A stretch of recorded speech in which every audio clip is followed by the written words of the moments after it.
Srimad Bhagavatam ki jai. Adai Gaura Premanande all verses and Krishna, all verses and Krishna, all verses and Krishna, all verses, all verses, all verses to Shri Guru and Varanga, all verses to Shri Prabhupada, Shri Prabhupada ki jai. Om Namo Bhagavate Vasudevaya.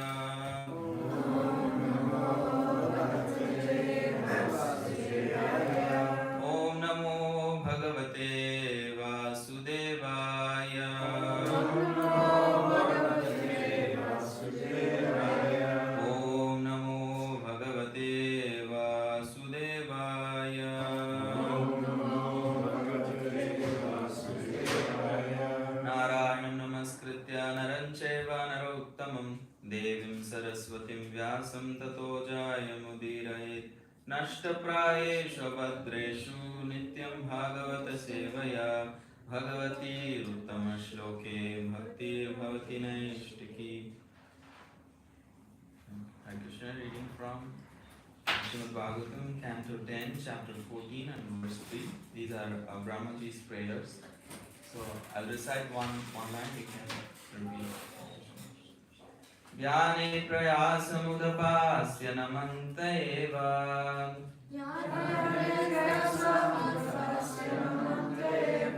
Jnane prayasam namanta eva.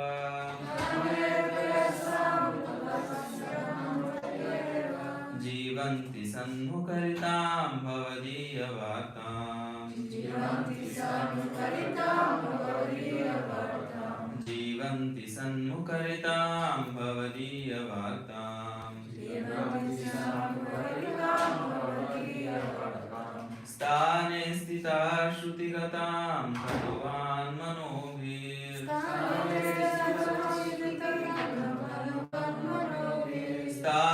स्थिता श्रुतिगतां धनुवान् मनोभिर् ये प्रायसो अजितजितोऽपि असितैस्त्रिलोक्याम् ये प्रायसो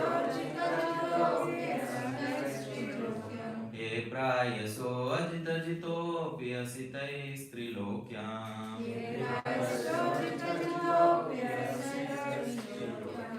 Anybody like to repeat?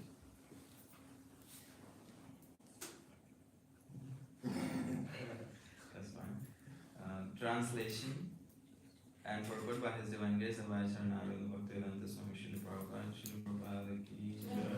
Translation: those who, even while remaining situated in their established social positions, throw away the process of speculative knowledge and with their body, words, and mind offer all respects to descriptions of your personality and activities, dedicating their lives to these narrations, which are vibrated by you personally and by your pure devotees, certainly conquer your lordship, although you are otherwise unconquerable by anyone within the three worlds. It's a small purport, so we'll read it. Would anybody like to help me? Is it visible? Yeah, the edges are a little clipped. Make it a little smaller. Other way. You did plus. One more.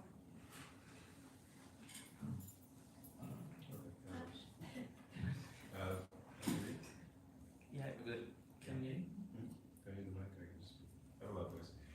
Report. Here, the word udapasya clearly indicates that one should not even slightly endeavor to understand the absolute truth by the process of mental speculation, for it invariably carries one to an imperfect, impersonal understanding of God.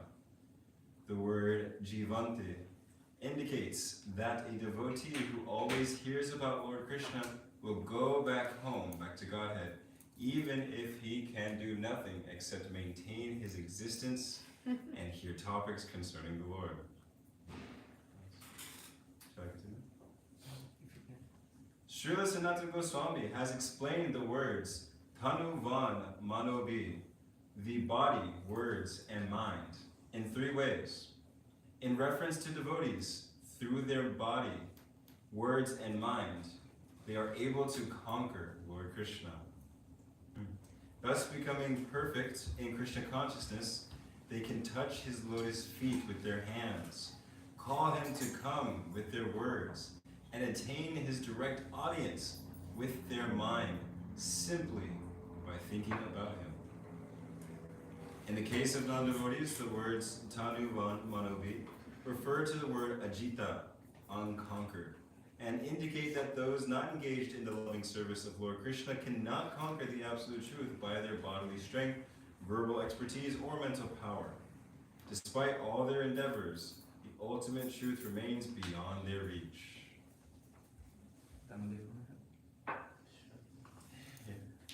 In reference to the word Jita, conquered, the words Tanu Van Manobi indicate that the pure devotees of Lord Krishna conquer his body, words, and mind. Lord Krishna's body is conquered because he always remains by the side of his pure devotees. Lord Krishna's words are conquered because he always chants the glories of his devotees. And Lord Krishna's mind is conquered because he always thinks about his loving devotees. Srila Vishwanath Chakravarti Thakur has explained the words Tanu Van Manobi in regard to the words Namanta, offering obeisances. He explains that the devotees can take full advantage of the transcendental topics of the Lord by offering all respects to those topics with their body, words, and mind. One should engage his body by touching the ground with his hands and head while offering obeisances to the topics of law. One should engage his words by praising transcendental literature such as Bhagavad Gita and Srimad Bhagavatam, as well as the devotees who are preaching such literatures. And one should engage his mind by feeling great reverence and pleasure while hearing the transcendental topics of the Lord. In this way, a sincere devotee who has acquired even a small amount of transcendental knowledge about Lord Krishna can conquer him and thus go back home, back to Godhead, for eternal life at the Lord's side. Thank you. So, just in connection with this verse, there's another place where Prabhupada writes an interesting statement, and that's going to be the main topic of discussion. So, if you see here in this verse, where in the Chaitanya Charitamrita, where they're discussing about Madhavendra Puri's glories, Srila Prabhupada writes, quotes this verse, Ajita Jitoapi Asita Istrilokyam, that Krishna is never conquered by anyone, but a devotee can conquer him through devotional service. And he says, as stated in the Brahma Samhita, Vedeshu Durlabha Madurlabha Mahatma Bhakta, one cannot understand Krishna simply by reading Vedic literature. Although all Vedic literature is meant for understanding Krishna, one cannot understand Krishna without being a lover of Krishna.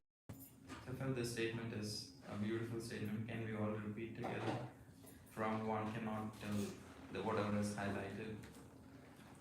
One cannot understand Krishna simply by reading Vedic literature. Although all Vedic literature is meant for understanding Krishna, one cannot understand Krishna without being a lover of Krishna. So, since the topic was knowing Krishna, so I just will be discussing based on this verse and Brahmaji's mood and all these lines. So, thank you. From now, it's personal notes. I want you guys to see.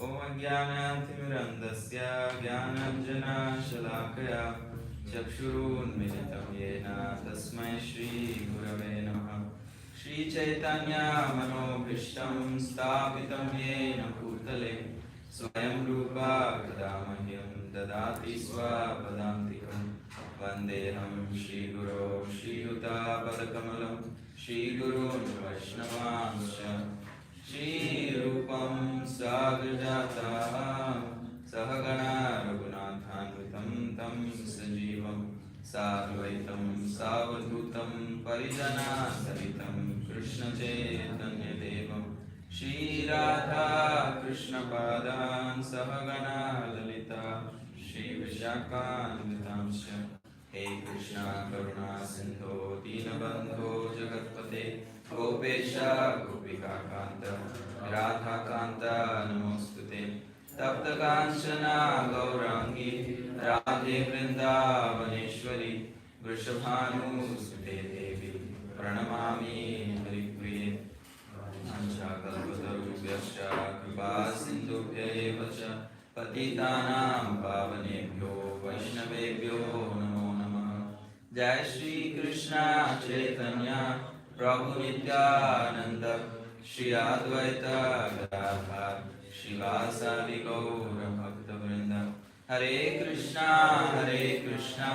Krishna Krishna Hare Hare Hare Rama Rama Rama Hare Hare.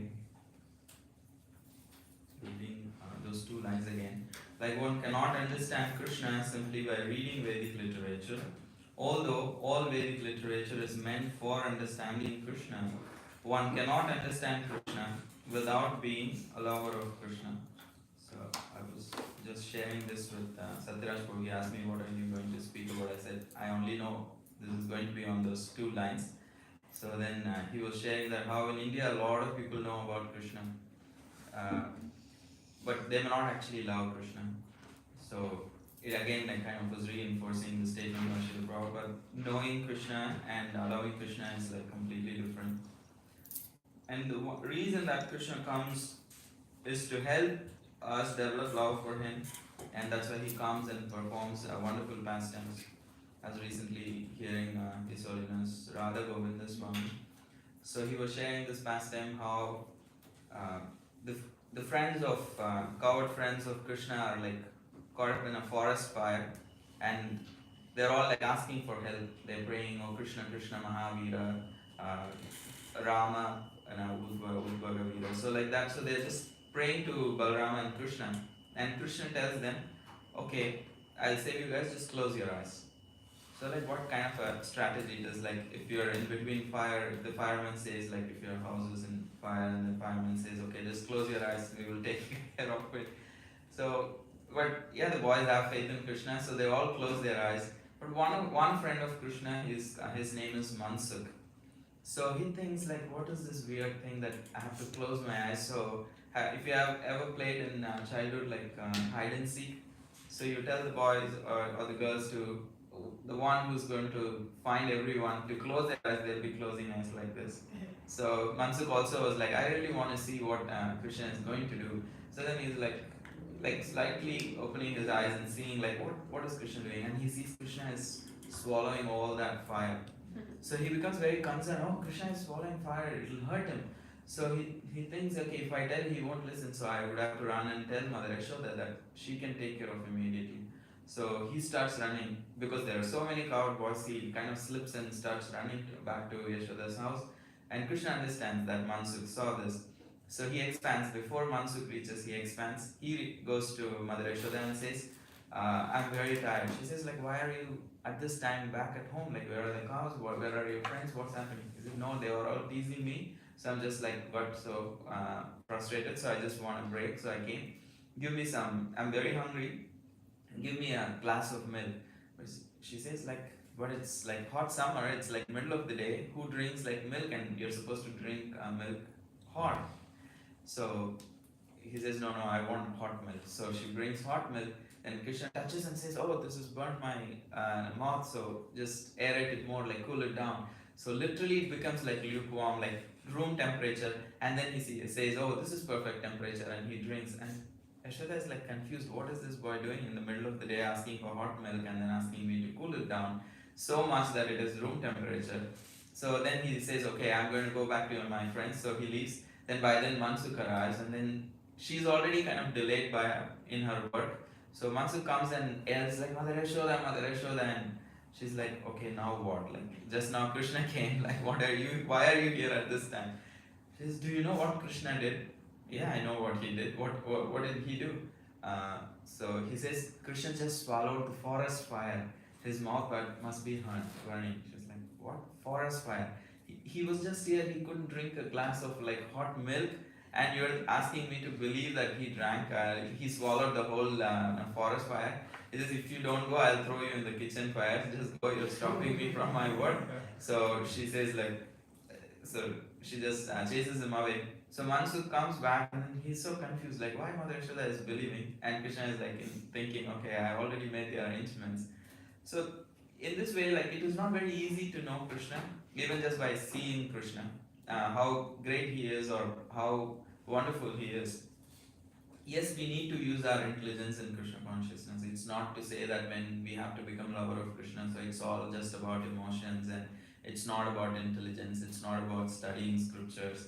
Yes, we all need to study scriptures and understand Krishna, because once Sri Prabhupada, not once, when he came in the beginning, like he was in Butler, Pennsylvania, so his audience were predominantly old people because it was Butler, Pennsylvania. Not many young people lived there. They were all in New York City. So the host arranged for a program. There were a lot of old people, and Prabhupada was sitting there. He did all the invocation. So and he started speaking something about Krishna, and then they were all like completely blank. So then Prabhupada stops, understanding that, do you all know Krishna? So they're like they're looking at each other. They have no idea who Krishna is. And Prabhupada is like kind of a little bit shocked because he's coming from Vrindavan, and here he's first time he's kind of in front of a Western audience. So he's trying again asking, you really don't know Krishna, who Krishna is? And then he says, have you ever seen a painting? Have you ever seen a calendar? So he's like kind of desperate, wanting to like get some feeling that okay, my audience knows Krishna, then he can build upon that. And after a while of, you can hear his voice, there is like kind of disappointment that you don't know Krishna. And after a few questions, he realizes, okay, they don't know. So then he starts speaking. So from that place of not knowing who Krishna is, he has made people into lovers of Krishna. Because he himself had that love of Krishna, so he could give that to others. However, that comes from the association of someone who has love for Krishna and hearing from them and also studying these pastimes of Krishna were all to the effect of not trying to figure out God or not trying to figure out who Krishna is, but to actually please Krishna. Because once His Holiness Radhanath Swami was giving a talk, so a very senior devotee asked him this question. That is why it was kind of in my mind also. Like he's a very senior person. He asked Maharaj, I've read like Bhagavatam 20 years back. Like I've been reading it for 20 years. So now I feel like why there are many times people ask me like, is this we just need to continue to read the same thing? Like it's the same verses, it's the same purpose. We just have to continue to discuss.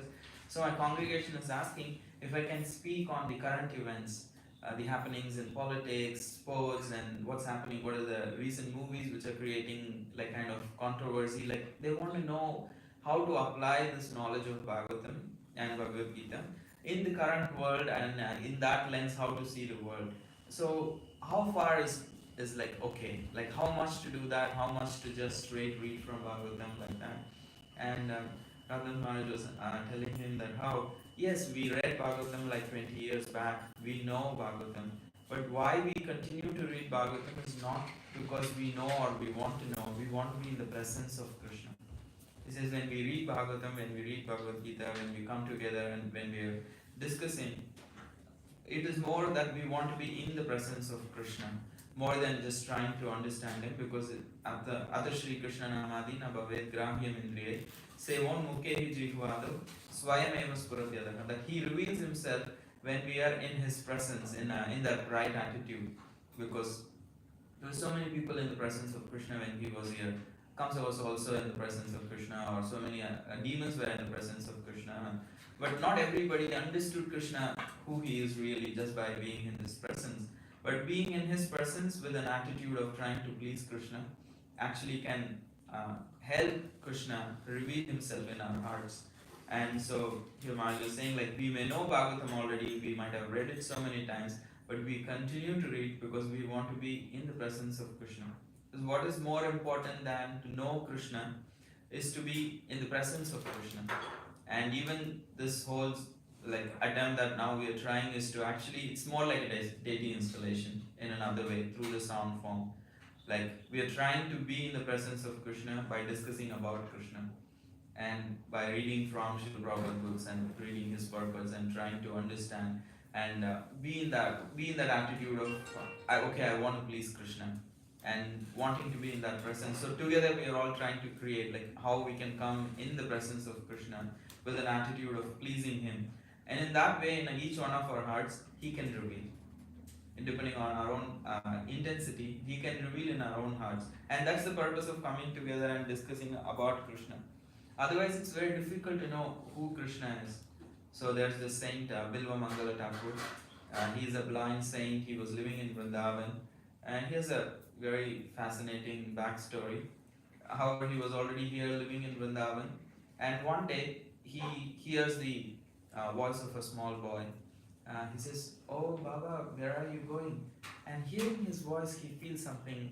The strings of his heart is like pulled just by hearing that voice. So he's wondering, why am I being like so attracted by this voice? So he's not sure like who it is, but he is also blind. So he asks, "Who you are?" He says, "I live in Vrindavan. My mother is waiting for me, so I'm going to go back to Vrindavan." "Where do you want to go?" He says, "Yeah, I'm also." He was outskirts of Vrindavan. He says, "I'm also going towards Vrindavan." So he says, "Okay, I can help you." So then he holds the hand of Krishna. As soon as Krishna touches the hands of Bilvamangal Thakur, he is blind, but he immediately feels ecstatic symptoms in his body. So he realizes the voice seems very attractive. Just by touching him, I am feeling these ecstatic symptoms. So this must be Krishna. But he understands, if he knows that I know him, that this is Krishna. So if I understand that this could be Krishna, this is Krishna. But if he understands that I understood, he will leave me. So he is saying, okay, I will act that I did not realize that this is Krishna. Okay, good luck with doing that with Krishna. At the same time, he's like, and now, then after a while, Krishna understands, okay, the doctor has figured it out. So then he says, Baba, I have to really run. You're walking very slowly. My mom is waiting for me. I really have to run, and I want to be, like, I want to go to my mom back because she'll be in anxiety. He says, no, I'm blind, how will I go back? So you need to actually stay. So he's holding tightly, and Krishna is like, no, my mom is waiting for me, I need to go now, Imana, quickly. So at a point, like, Krishna is very dexterous, he releases himself and runs away and disappears. And Bilamangal Thakur starts laughing and crying. Because he laughs that how Krishna has figured out, and he's like slipping from him, and he's missing him, so he's crying, but he's laughing because where can you go? So in that mood, he writes this Chaurashtakam. He says the 8 verses glorifying the thief. So he writes that Dhanam cha manam cha tapendriyani pranam cha hritva mama sarvameva pralapalaya se kutra dritotya chauram tvam bhaktidana simaya nirutta. He says, oh thief, you have stolen everything from me, but where can you run? Because I have caught you with the rope of my devotion. So then we may think God is so powerful, Krishna is so powerful that he should be able to break any ropes. But he says no. Chinatsi Gauram Yamapasha Bandham Vinatsi Bhimam Bhavapasha Bandham Chinatsi Sarvasya Samasta Bandham Naivatmano Bhakta Kritam Tu Bandham. He says, you can cut the terrible noose of Yamaraj. You may be able to sever the dreadful noose of material existence of your devotees. And you may even be able to slash everyone's material bondage in this world. But you are unable to cut the knot fastened by your own loving devotees. And this whole month we are celebrating this fasting of Damodar also. So he's saying, yeah, I have bound you with the rope of devotion. Where can you run? You have to come back. So in that sense, he is laughing. I have caught you. You cannot run away. You might have released yourself from my grip of my hands from now, but I have tied you with the grip of my devotion. So where will you run? You have to come back to me. But he is also crying, thinking, oh, how wonderful Krishna is that he is actually calm and holding my hands and walking me towards Vrindavan. So feeling that, he's also shedding tears out of gratitude. So here, his worth is not because he's okay, I'm blind or I'm not having any wealth or anything like that. His worth was coming because he understands that Krishna values him, that was giving him happiness, that Krishna is like, Krishna belongs to me and I belong to Krishna, and in that he was taking happiness. Because our worth is not just determined by the work we do, because it's very strongly ingrained in the minds that our worth is based on what we do and who we are in the eyes of others. But in Krishna consciousness, our worth is not just determined by the work we do, but our worth is determined because we belong to Krishna. So that is our ultimate worth. Because like, say for example, whenever I feel like, oh, like this issue of like self-worth, what am I doing, why I'm not like this person or why I'm not doing that, what gives me solace always is like, okay, at least I have Krishna. So there is nothing that is more than Krishna. So we have got this great gift of knowing Krishna by the grace of Srila Prabhupada, but will we be able to love Krishna? So he's so close, but he's also so far. So I'm like so distracted by, okay, my worth is based on this or that, but actually my worth is not determined by the work I do, but it is determined by, my worth is determined because I belong to Krishna. The more my connection with Krishna is awakened, actually I can feel the real worth, how much Krishna loves me, and when I realize how much Krishna loves me, I will also be able to realize how much Krishna actually loves everyone. And in that perspective, I'll be able to let go and be free of what you call like the grudges, the vengeance, the anger or the envy. It will be much more easy to let go if I experience the love of Krishna. So that is the power of loving Krishna or experiencing Krishna, being in the presence of Krishna and wanting to please him, because that's the ultimate ointment for the heart, because it actually fixes in one way everything else. Because our self-awareness is great. I personally is a big fan of those concepts. however, when it is removed from spiritual life, because there are so many people who are like trying to be self-aware and do the emotional processing and all of these things, when it is cut off from bhakti, then I'm only aware how bad I am. I don't know how to fix it, and it can make me feel more like kind of distraught that, oh, okay, this bad I am, like how am I going to fix this? At the same time, fixing is also not about determination, because we all think this magic word, if only I was more determined, like disciple of Srila Prabhupada asked Prabhupada, I'm not able to keep my vows, I'm not able to chant my rounds, I'm having difficulty. Prabhupada said he became angry. Different times Prabhupada dealt with this very differently. So this is one instance for this devotee. Srila Prabhupada dealt in this way. He became angry and he said, you promised, you rascal, you promised, and you are saying that you don't want to, you are unable to chant now, then why did you promise? But he's like, Prabhupada, I'm so sorry, like I'm just not having like any determination. So if you don't have determination, you are no better than animal. You should have determination if you are a human being. So why you cannot be determined? He kept asking me, why you cannot be determined? Why do you think you cannot be determined? The devotee is like confused. And then later, because Prabhupada was heavy, he said, I could go back and I could just understand, like I'm just being lazy. And at the same time, is determination just a matter of intention? Okay, today I intend to be determined, and tomorrow I'm just going to be determined. Is it just a fruit of, is a function of intention? In reality, determination is a function of purification. So we start with whatever little determination we have. Yes, we need to invest. Like no bank will give you interest. Of course, in the US, hardly any banks give you interest, even if you invest. You put a lot of money. In India, they give you interest. But you cannot tell the bank, you give me interest and then I'll invest. You invest whatever you have. It could be however a small amount, but you invest and then the interest will accrue gradually over a period of time. So whatever little determination, no one can say I have no determination. That's like literally like fooling ourselves. So we all have some level of determination, and by investing it in the practices of bhakti and being in the presence of Krishna and wanting to please him, gradually our hearts become purified, and through that effect of purification, not just by intention, that we will become determined. So through that purification, by the effect of bhakti in our hearts, gradually we'll become more and more and we'll become determined, because we will understand how far can I just neglect Krishna? Like, he loves me so much, how far I can just be like kind of adamant in just neglecting Krishna, running away, and wantedly like keeping my distance away. Like, because the conditioned soul has enjoyed this world for such a long time, even when it makes sense intellectually that I need to give up material sense enjoyment and take to Krishna consciousness, it's not very easy to give it up. And every attempt to give it up sometimes can invoke this fear of losing.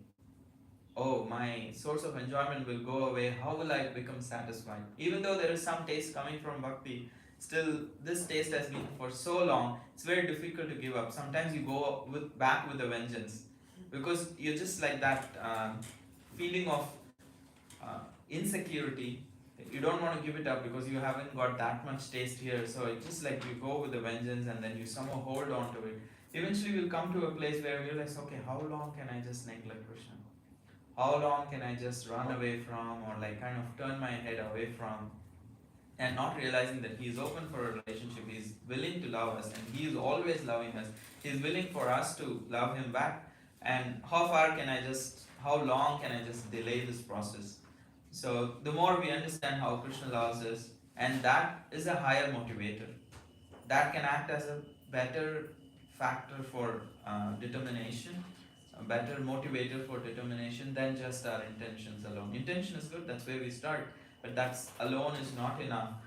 Through purification, when we experience Krishna's love for us, that love can actually motivate us more to become more determined, to be able to want to please him and serve him and the devotees. So understanding scriptures and knowledge, yes, it is important, because we are discussing in connection with Brahmaji's prayer, where he said just speculative knowledge is not enough. So, and that beautiful sentences that Srila Prabhupada wrote in that purport, like he says, like The word Jivanti indicates that a devotee who always hears about Lord Krishna will go back home, back to Godhead. Even if he can do nothing except maintain his existence and hear topics concerning the Lord. Even in the estimation of the world, one is useless. All he can do is just maintain his own life, somehow or other. Because making it in the world is also not easy. And neither the world is making it easy for us. So even if all the time is just engaged, somebody is just busy in whatever, everyone's life is so different and unique. So if they just are like maintaining their existence, but as long as they are dedicated to the topics concerning Krishna, sincerely they are dedicating themselves, being in the presence of Krishna by hearing about him, then Prabhupada is saying that is enough for this person to achieve perfection. Because when we start practicing bhakti, there are so many ideas how to become perfect in Krishna conscious, advance and please our spiritual masters. There are so many ways, and each of our ways are very different because based on our psychophysical nature, we pick and choose what suits us, and there is a conflict. Then, if you don't do this, then you're not a great devotee. If you're only doing this, you're not a great devotee. So, in this whole thing, like we can forget, like okay, we are here to actually uh, reawaken our love for Krishna, and that is why we are doing all that we do externally. But what matters is this person able to sincerely hear about Krishna, be in his presence, and so and Prabhupada is saying there are three ways to actually conquer Krishna: by body, words, and mind. So by body, by offering obeisances, and by words, by hearing about Krishna, by speaking about Krishna, and also mind by absorbing in Krishna. So all the three are important, and through all these three ways, one can actually experience Krishna, and not just experience, conquer Lord Krishna, as Srila Prabhupada is writing here.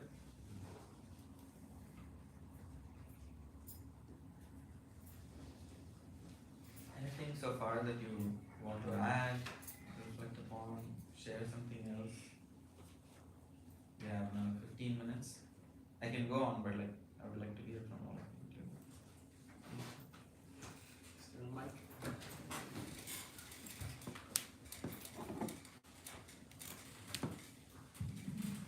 Hare Krishna.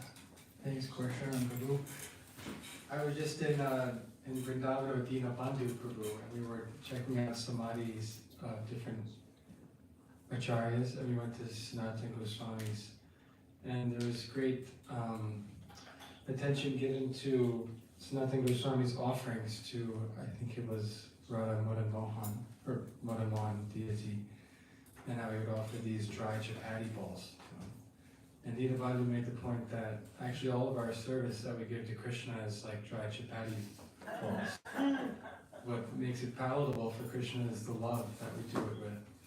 And that's what was the case for Sanatana Goswami. And so I thought it was kind of in line with what you were saying, how this is the difference maker for us, is when we actually develop that love for Krishna, that's the real substance that Krishna is seeking, and that actually allows us to detach from matter and our material desires.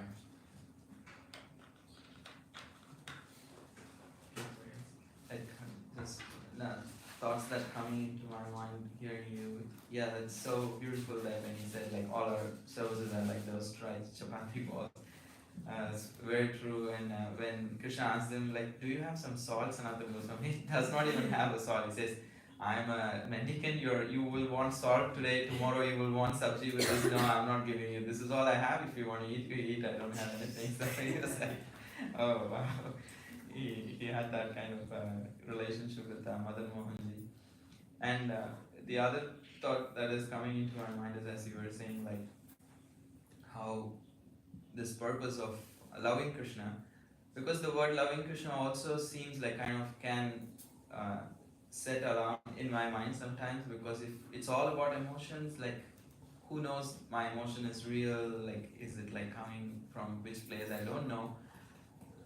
Like I'm usually skeptical about saying those things, like okay, feel emotional about Krishna, or be and show your love for Krishna, because I just don't know where it's coming from. But what I have come to appreciate is like it may not be complete, but we are not just like someone who understands the biodata of Krishna. Okay, how many flutes he had, how long they were, what he did and which age where he went. It's perfect. These are the sources for us to remember Krishna, but that's all.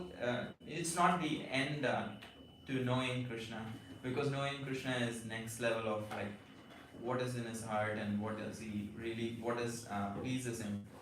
Because Sachinandan Swami in one talk he was saying the whole world is wanting to hear these three words, the three magic words, I love you.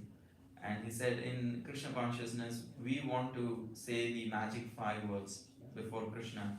How can I please you, Krishna? So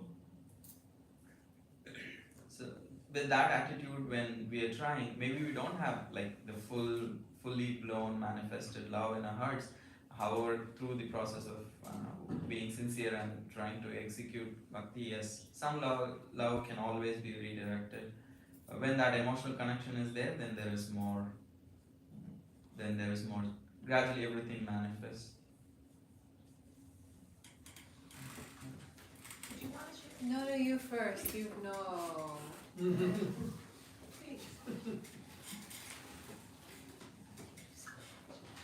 No, come on, go hard too. We sit here. Okay, we want to hold. My statement is 6. Thank you. 2 quick things. I wanted to share the connectedness of how Krishna manifests in the world. Your class, the minute before I started listening to your class, I ended a class on muhurtas, and the whole class was exactly about intention and sincerity, and that when we're doing upayas for the muhurta and worshiping the deity, that the intention and the spirit can make up for some small errors in the details. So I just wanted to share that because I felt Krishna's hand in both. I just wanted to appreciate you, the points that you made in the class about Krishna's love. As someone who tends to get absorbed and appreciate so much the great sufferings and all of the experiences of the devotees narrated in Shastra, when you said Krishna's love is a balm for the heart, and it helps us to let go of, if I understood correctly, of envy and hate, it was just such a beautiful reminder that there's this eternal, beautiful, loving reality occurring around us at all times, and how important it is to not just stay in the prohibitions and what we don't do and what we don't want, and remember to tune into that reality.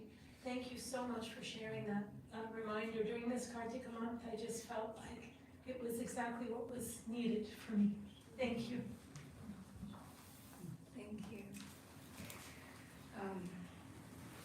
Yeah, just what came to my mind when you were giving your beautiful talk is that if we think we know Krishna, it means that we don't know Krishna and we don't love Krishna.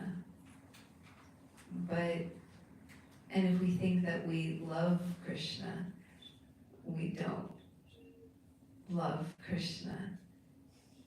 Of course, there's grades of that, right? Like in the beginning processes of bhakti, like don't start with that. Start with like, develop your love for Krishna. That's where it starts, with the feeling, with the emotion. But then when we hear about the advanced devotees who have that love, they feel like they don't have that love. And then that goes to the pinnacle in Srimati Radharani, that she, you know, I wouldn't still be living if I loved Krishna, is what she says. That's the absorption and the extent of love. And one who, even those who do know Krishna, the advanced devotees, his associates, they still are like, there's always more to know about Krishna. Even Ananta Shesha, he has so many thousands of hoods, and all of his thousands of hoods are speaking the glories of Krishna, and he can't even speak the glories of Krishna's one moment, or he can't even reach that level. So just thinking about like the the all-encompassing nature of bhakti, where Krishna is so wonderful and so great that, of course, we have to learn about Krishna and hear Krishna to try to know Krishna, to develop our love for Krishna. But that, yeah, it has to, it's just so beautiful what you're saying. It has to go so far beyond that, and we should never think, oh, now I know Krishna or now I love Krishna. It should always be, how can I love him more? How can I increase it?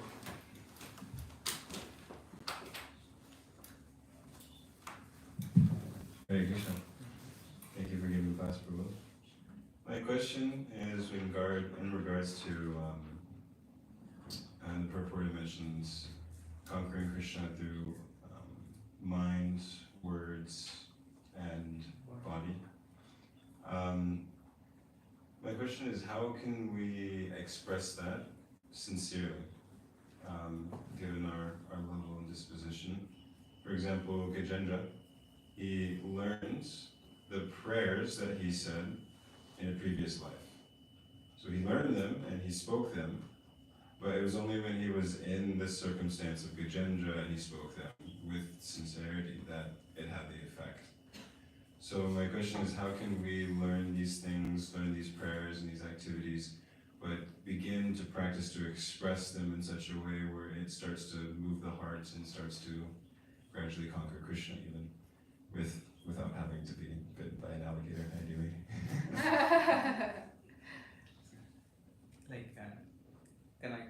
How Champak said, if we know that we don't know, and if we know that I don't have that much sincerity, so we can bring that also to Krishna and say, I really would like to be more sincere, but currently this is the best I'm able to. I wish if you can help me, I can become more and more sincere. So that could also be a prayer that I don't have sincerity now, and turning it again towards Krishna, bringing it back to him and saying, this is all I've got now, please accept this and help me get better. And also multiple perspectives. I'm just going to tease you. If the whole idea of is to escape the mouth of alligator, it will surely catch us. Because we are not trying to avoid pain. We are actually focused on, okay, how can I actually know and love Krishna better?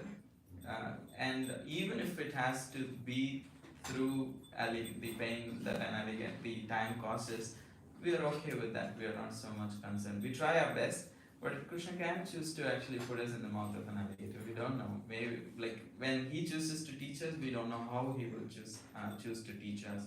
So just being open, whatever it is, we all will have such a unique way of. Though we all know the alligator is going to come, we don't know how and when and where, how long, we just don't know. And say for example, Mother Kunti, why she is praying for more troubles. I'm not in that level or praying like that, but in my trying, I always wonder why is she praying like that? And say in my personal life, when I go through difficulties, and after the difficulties, I kind of come out of them, then I realize actually they made me actually a better person. During that time, it was not very easy to go through the difficulties, but actually if there is any substance, that is because of going through. I don't think in this world any great people were made through easy times. Recently I heard that hard times make strong people make easy times make weak people, and weak people make hard times. So it's just so it's hard times make strong people. So if you want to love Krishna strong, then accordingly whatever is required he will do. So if it's hard or easy, we don't worry about that. But the idea is, invest in yours. Whatever sincerity we currently have, we can invest, bring it back, and continue to work. The lot is where we are holding here. So we are the ones who are supposed to let go. The more we can let go, the easier it becomes. We don't need to go through externally an alligator, but most of the world is not like that. Because we don't even know what we are holding to. Conditioned souls are so conditioned that we don't even understand what and how much we are holding to, what we are holding to, what is our attachments. The more it feels like it's also like kind of our glories are also unlimited. Like you just don't know how much we are holding on to. So the more we realize, then it's more easier proactively we can let go. But ideally we come and place it before Krishna, and I don't even know what all I'm holding on to. And whatever devotion service we are doing, as Krishna says, as Prabhupada says, it's never lost. It'll always come back. As he said, like Rajendra learned it in the previous life, it also always comes back. So that is our hope, that whatever in our relationship we have awakened with Krishna, that is always going to remain and it's going to grow. I'm not sure if I answered your question. Thank you for your answer. As a follow-up, if I may. I've also heard that with taking the example of the prayers of the acharyas, like their bhajans, to recite them is good, but then to really connect with them, their prayer has to become our prayer. So could you give some advice or some thoughts on how to make their prayer our prayer? In the interest of time, I'll just give you a source, you can read more. Like Rupa Goswami in his 64 items of devotion service mentions both as an anga. Reciting the prayers of the acharyas and reciting our own prayers. Both are part of anga. They are not mutually exclusive. If your mood kind of matches with one of the acharyas' prayers, some bhajan matches, your feeling can manifest through that also. But if you are, and also it is not an alternative to expressing your own prayer. So both can be done. Because the Acharya's prayers have a potency, because we can understand how much of a depth they have. Like Bhaktivinoda Thakur has written systematically the whole thing through the surrender or Dainya, Bodhika prayers and all that. So when we understand, oh, this is what I'm supposed to develop these feelings. So it's a prototype, it's a pathway to developing a relationship. So we can take that help from him, but eventually it will be your own when you digest and express it in your words. Both are included by Rupa Goswami. Thank you. Srila Prabhupada ki jai. Sri Gaura Srimad Bhagavata ki jai. Jai Gaura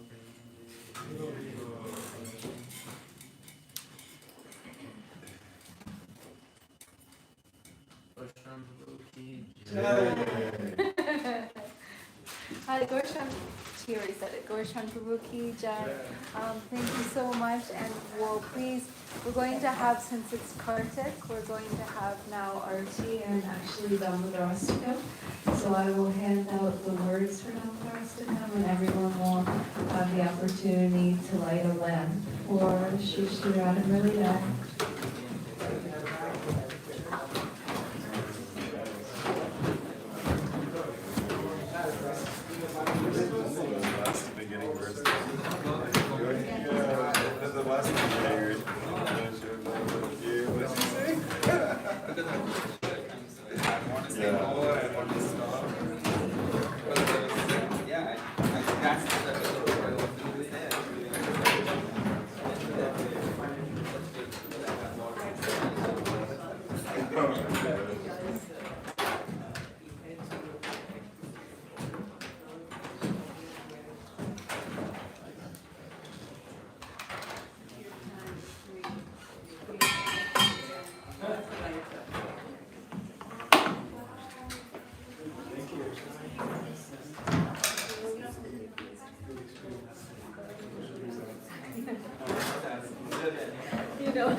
Ha!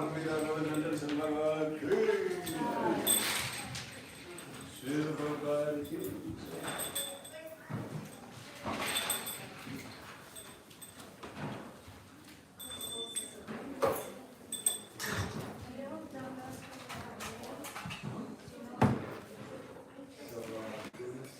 guess so.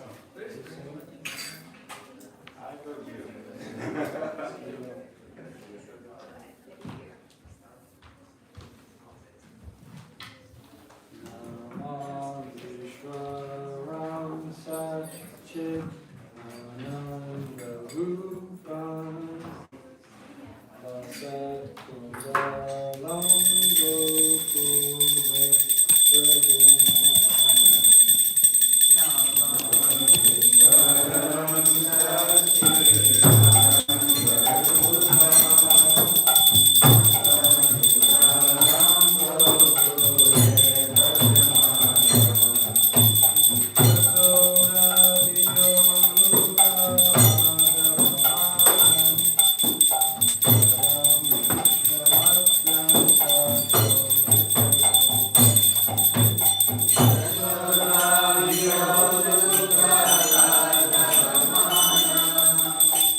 who manifested himself in Gokula, who stole the butter that the gopis kept hanging from the rafters of their storerooms, and who then quickly jumped up and ran in retreat in fear of Mother Yashoda, but was ultimately caught. To that Supreme Lord, Sri Damodar, I offer my humble obeisances. Upon seeing his mother's whipping stick, he cried and rubbed his eyes again and again with his two lotus hands. His eyes were fearful and his breathing quick, and as Mother Yashoda bound his belly with ropes, he shivered in fright, and his pearl necklace shook. To this Supreme Lord, Sri Damodara, I offer my humble obeisances. Those super excellent pastimes of Lord Krishna's babyhood drowned the inhabitants of Gokula in pools of ecstasy. So the devotees were attracted only to his majestic aspect of Narayan and Vaikuntha. The Lord herein reveals, I am conquered and overwhelmed by pure loving devotion. To the Supreme Lord Damodar, my obeisances hundreds and hundreds of times. O Lord, although you are able to give all kinds of benedictions, I do not pray to you for liberation, nor eternal life in Vaikuntha, nor any other boon. My only prayer is that your childhood pastimes may constantly appear in my mind. O Lord, I do not even want to know your feature of Paramatma. I simply wish that your childhood pastimes may ever be enacted in my heart.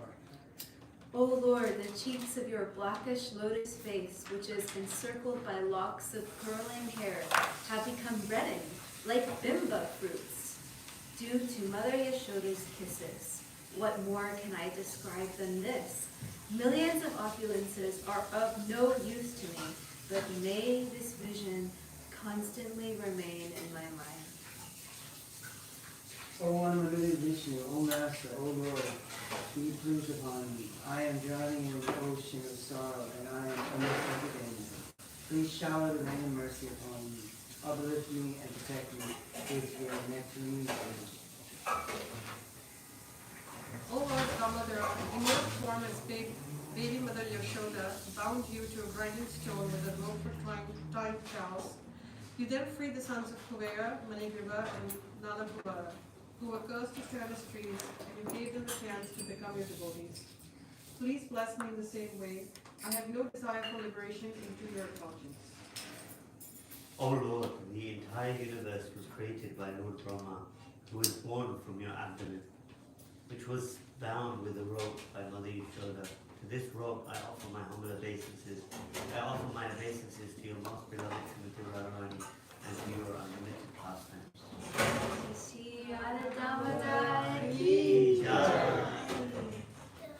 Thank you all, Hare Krishna. Thank you all so much for being here for Bhagavad Sravana. And if you want to hear Gaura Prabhu speak again, say Haribol. Haribol. Thank you so much to Gaura Prabhu. I hope that we all walk away today wanting to know Krishna, but more importantly, love Krishna. So I hope we can all meditate on that this week. And this program happens every Sunday. Please come back. Next Sunday will be Vasudev speaking on the 71st of the Shikshastakam. And Shilpa, will you come here? This is Shilpa, everyone. And Diwali is coming this Friday. Big festival here. And Shilpa, for many years now. How many years now? 7 years. 7 years. Shilpa and her team have been organizing, running this massive festival. It's actually the biggest festival of the year for Bhakti Center in terms of number that people that come, I think. And it's been like covered on TV the last few years. So she has putting her heart and soul into this festival. So please come support this coming Friday, Diwali, and let's give a big round of applause for Sharan. And then and there's going to be a drama, I have heard also. Karastu is playing Lord Ram. Manohar wrote it. I know, because he tried to get me to play Lord Ram. Sorry. I said no. Anyways, but on Saturday is Govardhan Puja, and that is I think that's like devotees' favorite festival of the year. If it's anybody's favorite, at least one of your favorite festivals, raise your hand. For sure. Because So, there's no fasting. huh? Because there's no fasting. There's no fasting. Oh, that's the reason. But yeah, so please come for Govardhan Hill as well. And if you're not already receiving our amazing, awesome newsletter, sign up for it on the bottom of the Bhakti Center website. And we have beautiful lunch for Sharan for everyone in the back. Please stay, leave the donations you can, and just associate with each other and get to know about Krishna and get to know about each other. And through that process, love Krishna more and love each other more. That's Bhakti. Hare Krishna. Haribol.